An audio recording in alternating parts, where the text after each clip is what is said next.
और आपको बताएं आवाम के लिए बुरी खबर है, हुकूमत ने रात गए पेट्रोलियम मसनूआत की कीमतों में इजाफा कर दिया है। पेट्रोल की कीमत में भी इजाफा किया गया है। आइंदा 15 रोज़ के लिए पेट्रोलियम मसनूआत की कीमतों में रद्दोबदल का फैसला किया गया।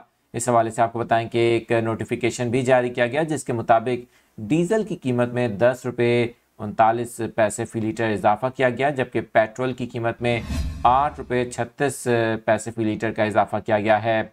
आपको बताएं कि पेट्रोलियम मसनूआत की कीमतों से मुतालिक जारी नोटिफिकेशन के मुताबिक पेट्रोलियम मसनूआत की कीमतों में इजाफे का इतलाफ फौरी तौर पर कर दिया गया है।